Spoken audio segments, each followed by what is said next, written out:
আসসালামু আলাইকুম। নতুন আরও একটি রেসিপি নিয়ে আপনাদের মাঝে হাজির হয়ে গেলাম। আজকে আপনাদের জন্য থাকছে চুলায় তৈরি বেকারি স্টাইলে ওভেনের মতো পারফেক্ট একটা বনরুটির রেসিপি। চুলায় বানানো বনরুটিও যে ঠিক এতটা সুন্দর, সফট, নরম, তুলতুলে এবং ওভেনের মতো কালার হতে পারে, সেটা যদি আপনারা পুরো ভিডিওটা না দেখেন, কারণটা কিন্তু মিস করবেন। আমি পুরো ভিডিও জুড়েই কোনো না কোনো টিপস দেওয়ার চেষ্টা করেছি, যাতে আপনারাও বাসায় বানালে আপনাদের বনরুটিগুলো ঠিক এই রকম নরম তুলতুলে হয় এবং দেখতে ওভেনের মতো হয়। আশা করি আমার আজকের রেসিপিটা আপনাদের কাছে ভালো লাগবে। ভালো লাগলে অবশ্যই ভিডিওতে একটা লাইক দিয়ে চ্যানেলটিকে সাবস্ক্রাইব করে রাখবেন। তাহলে চলুন রেসিপিটা শুরু করি। প্রথমেই একটা বাটিতে আমি নিয়ে নিচ্ছি মেজারমেন্ট কাপের 2 কাপ পরিমাণ ময়দা। বনরুটিটা পারফেক্ট করার জন্য আপনাদেরকে ময়দাটাই ব্যবহার করতে হবে। আর চেষ্টা করবেন প্যাকেটের ময়দাটা ব্যবহার করার জন্য। এতে করে রেজাল্টটা একদম পারফেক্ট আসে। স্বাদ মতো লবণ দিয়ে দিয়েছি আমি, আর এখানে দিয়ে দিচ্ছি 1/4 কাপ পরিমাণ চিনি। আপনারা যদি মিষ্টিটা একটু কম খেতে পছন্দ করেন, সেক্ষেত্রে চিনির পরিমাণটা একটু কমিয়ে দিবেন। এখন আমি দিয়ে দিচ্ছি 1 চা চামচ পরিমাণ ইস্ট। আপনারা চেষ্টা করবেন 1 চা চামচই ইস্ট ব্যবহার করার জন্য। তার মানে প্রতি 1 কাপ ময়দার জন্য হাফ চা চামচ করে ইস্ট আমি ব্যবহার করেছি। 2 কাপ ময়দার জন্য 1 চা চামচ ইস্ট ব্যবহার করলে ইস্টের বাড়তি কোনো গন্ধ বনরুটির মধ্যে পাওয়া যাবে না।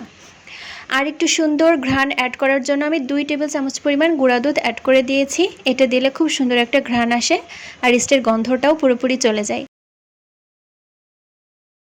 সমস্ত শুকনো উপকরণগুলোকে ভালো করে মিশিয়ে নেওয়ার পর দিয়ে দিচ্ছি 2 টেবিল চামচ পরিমাণ রান্নার সয়াবিন তেল। 2 কাপ ময়দার জন্য 2 টেবিল চামচ পরিমাণ তেলই যথেষ্ট। আর এই বনরুটিতে খুব বেশি তেলের কিন্তু প্রয়োজন হয় না। তেলটা দেওয়ার পর ময়দার সাথে খুব ভালো করে ময়ান দিয়ে নিতে হবে। কিছুটা ময়দা হাতের মধ্যে নিয়ে এরকম মুঠো পাকালে যদি একটা মুঠো পেকে যায়, তাহলে বুঝতে পারবেন আপনাদের ময়দার ময়ান দেওয়াটা একদম পারফেক্ট হয়েছে। এখন আমি হালকা কুসুম গরম পানি ব্যবহার করছি, দেখতেই পাচ্ছেন। 10 থেকে 12 সেকেন্ড একটা আঙুল দিলে সহ্য করা যাবে এইরকম তাপমাত্রার পানিটা ব্যবহার করতে হবে। অল্প অল্প করে ময়দার মধ্যে পানিটা দিতে হবে এবং নরম একটা ডো বানিয়ে নিতে হবে। একবারে পানিটা দিবেন না, এতে করে ডোটা অনেক সময় অতিরিক্ত নরম হয়ে যেতে পারে। এভাবে অল্প অল্প করে পানি অ্যাড করবেন এবং একটা সফট ডো বানিয়ে নিতে হবে। ডোটা ঠিক এরকম আঠালো ডো হবে প্রথম পর্যায়ে, দেখতেই পাচ্ছেন। বেশ স্টিকি কিন্তু ডোটা হাতের সাথে লেগে আসছে। যখন এরকম আঠালো আঠালো একটা ভাব আসবে, সেই পর্যায়ে আমি এখানে দিয়ে দিচ্ছি আরও 2 টেবিল চামচ পরিমাণ রান্নার সয়াবিন তেল। এবারে তেলটা দেওয়ার পর এই ডোটাকে 8 থেকে 10 মিনিট খুব ভালো করে মথে নিতে হবে। আপনাদের এই ডোটা মথে নেওয়া যতটা ভালো হবে, আপনাদের বনরুটিটাও ঠিক ততটাই পারফেক্ট হবে। আমি 10 মিনিটের মতো ডোটাকে খুব ভালো করে মথিয়ে নিয়েছি, আর দেখতে পাচ্ছেন এটা কিন্তু আগের মতো অতটা আঠালো নেই। এই ডোটাকে এখন একটু সমান করে আমি আরেকটু তেল উপরের দিকে লাগিয়ে নিচ্ছি, এভাবে একটু হাত দিয়ে লাগিয়ে নিচ্ছি এবং একটা ঢাকনা দিয়ে ঢেকে এটাকে রেখে দেব 1 ঘন্টার জন্য রেস্টে। 1 ঘন্টা রেস্টে রাখার পর আমি ঢাকনাটা উঠিয়ে নিয়েছি, আর ডোটা দেখতে পাচ্ছেন অনেকটাই ফুলে গিয়েছে। আর এই ভেতরের বাতাসটাকে হাতের সাহায্যে বের করে নিতে হবে এবং ডোটাকে আরও 5 থেকে 6 মিনিট খুব ভালো করে মথে নিতে হবে। আমি আজকে যেই পাত্রটাতে বনরুটিটা বানাবো, সে পাত্রটা নিয়ে নিয়েছি, দেখতেই পাচ্ছেন। আমি এখানে একটা কেকের মোল্ড নিয়েছি। আপনারা কেকের মোল্ড ব্যবহার করতে পারেন অথবা যে কোনো স্টিলের বাটিতেও কিন্তু বনরুটিটা বসাতে পারেন। আমি এই পাত্রটার মধ্যে কিছুটা তেল ব্রাশ করে নিচ্ছি, দেখতেই পাচ্ছেন।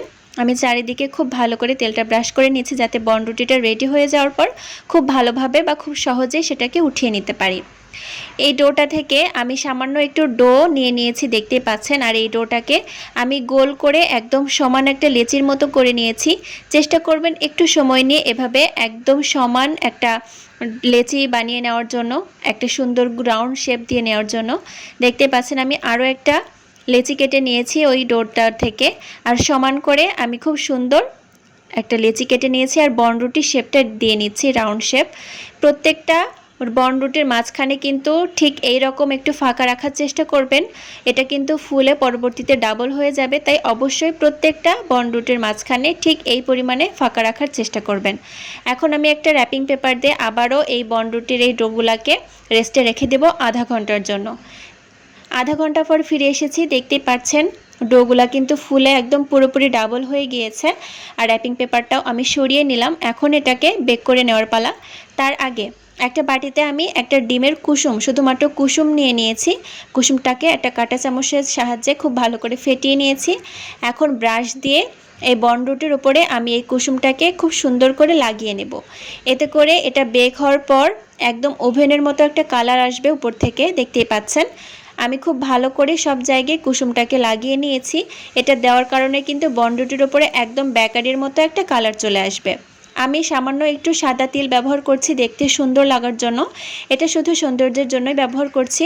আপনাদের কাছে যদি সাদা তিল না থাকে সেক্ষেত্রে স্কিপ করতে পারেন আপনারা এটা। সাদা তিলটা দেওয়ার কারণে এই বনরুটির ডোগুলা কিন্তু দেখতে এখনই অনেক বেশি সুন্দর লাগছে। আমি চুলায় একটা কড়াই আগে থেকে প্রিহিট করতে দিয়েছিলাম 10 মিনিট। আমি একটা কড়াই খুব ভালো করে প্রিহিট করে নিয়েছি। আর প্রিহিট করে নেওয়ার পর আমি এখানে 2টা সাদা কাগজ ব্যবহার করছি, খাতার সাধারণ কাগজ। অবশ্যই প্রিহিট করে নেওয়ার পর কাগজটা ব্যবহার করবেন, না হলে কিন্তু এটা পুড়ে যাবে। একটা স্ট্যান্ড বসিয়ে দিয়েছি কাগজ 2টার উপরে। আর এখন দিয়ে দিচ্ছি সে বনরুটির পাত্রটা। অবশ্যই এই কাগজ 2টা ব্যবহার করবেন, এতে করে বেক করার পর আপনাদের বনরুটিগুলা একদম হবে ওভেনের মতো। কালারটা এত সুন্দর আসবে ওভেনের মতো, মনেই হবে না যে এটা চুলায় বানানো। এখন এই বনরুটিটাকে আমি আধা ঘন্টার মতো একদম লো আঁচে বেক করে নিব। ঠিক আধা ঘন্টা পর আমি ঢাকনাটা সরিয়ে নিয়েছি। দেখতেই পাচ্ছেন আমার বনরুটিটা একদম পারফেক্টলি কিন্তু বেকড হয়ে গিয়েছে। আর ওপর থেকে কালারটা ঠিক কতটা সুন্দর এসেছে আপনারা দেখে নিশ্চয়ই বুঝতে পারছেন। আপনাদের চুলার তারতম্যের কারণে সময়টা একটু কম বেশি লাগতে পারে। সর্বোচ্চ 40 মিনিটের মধ্যেই কিন্তু বনরুটিটা একদম রেডি হয়ে যাবে। গরম থাকা অবস্থাতেই আমি একটু ঘি ব্রাশ করে দিয়েছি ওপর থেকে। আপনারা চাইলে বাটারও ব্রাশ করে দিতে পারেন, এতে করে বনরুটিটা ওপর থেকে দেখতে আরও বেশি চকচকে লাগে।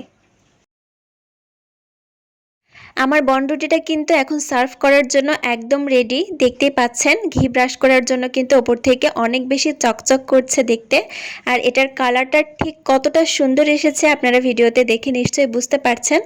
আর এটা কিন্তু অনেক বেশি সফট, একদম তুলার মতো নরম তুলতুলে হয়, ঠিক যেই রকম ওভেনে বেক করলে হয় বা বেকারি থেকে আমরা কিনে আনলে যে বনরুটিগুলো খেতে যতটা স্বাদ লাগে, এটা কিন্তু তার থেকে অনেক বেশি স্বাদের হয়। দেখতেই পাচ্ছেন ভেতরটা ঠিক কতটা সুন্দরভাবে বেক হয়েছে। এটা কিন্তু দেখে বোঝাই যাচ্ছে না চুলায় বেক করা। আশা করি আমার আজকের এই সহজ রেসিপিটা আপনাদের কাছে ভালো লেগেছে। নতুন কোনো ভিডিও নিয়ে আবারও হাজির হয়ে যাব। আল্লাহ হাফেজ।